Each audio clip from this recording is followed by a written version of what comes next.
antebellum period, right up until the start of the Civil War, the North and the South diverged into two very different societies. In the North, especially the Northeast, factories sprung up across the land, bringing people from the fields into a structured workplace.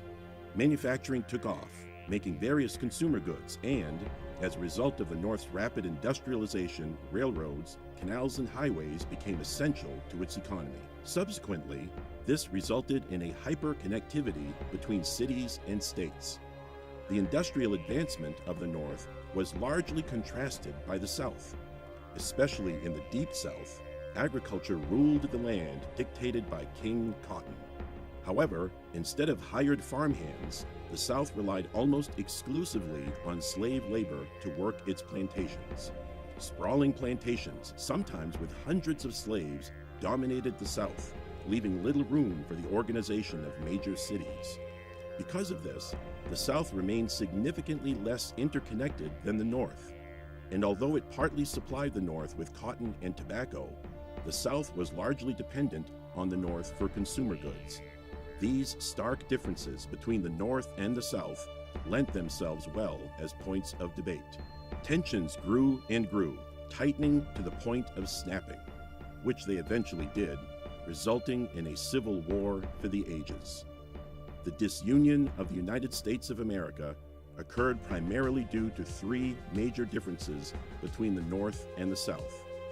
First, all attempts at compromising failed miserably.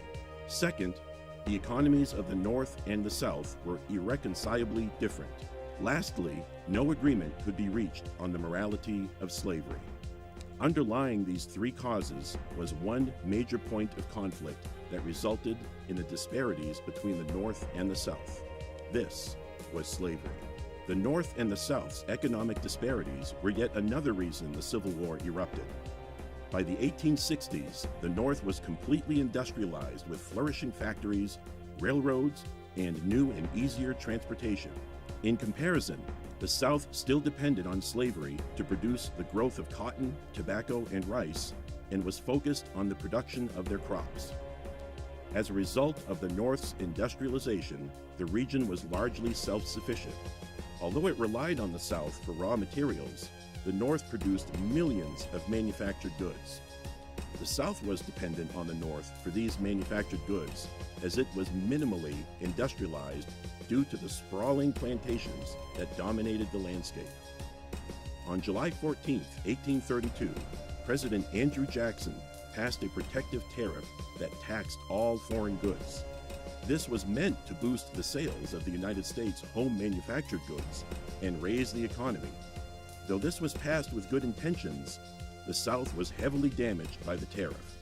This created major sectional differences between the two regions and heavily angered Southerners. Senator John C. Calhoun led the charge for states' rights, rallying the call for nullification of the tariff of 1832. In November of the same year, North Carolina passed a nullification ordinance on the tariff and threatened to secede from the Union if the federal government attempted to collect their tariff duties. The economic differences between North and South created major wedges and were a main cause of the Civil War. Perhaps the most divisive issue that tore the Union apart was the moral debate over slavery.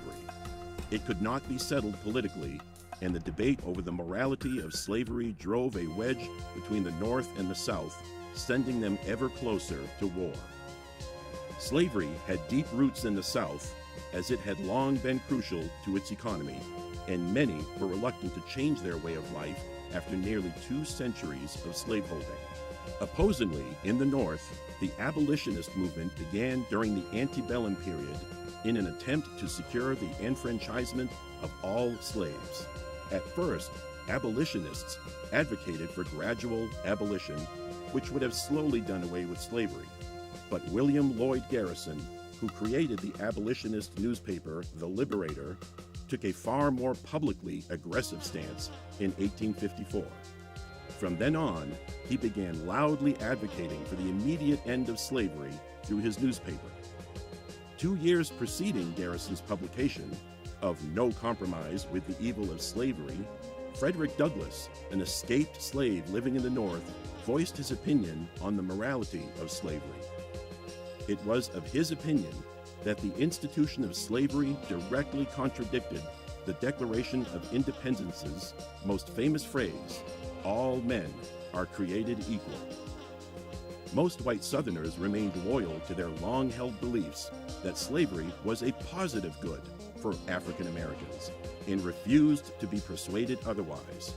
Tensions mounted over the morality of slavery, resulting in action and physical violence in Kansas, in the Senate, and at Harper's Ferry, which eventually pushed the nation over the edge into war.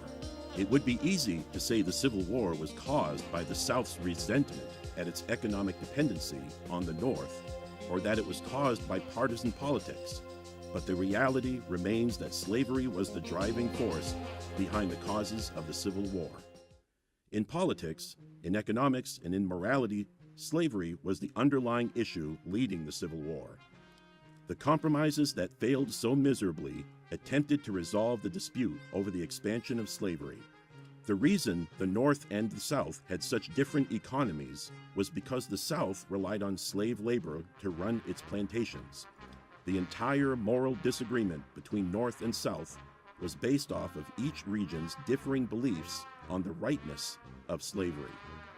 Thus, instead of taking the easy outlook on the causes of the Civil War, one must accept the truth of the matter.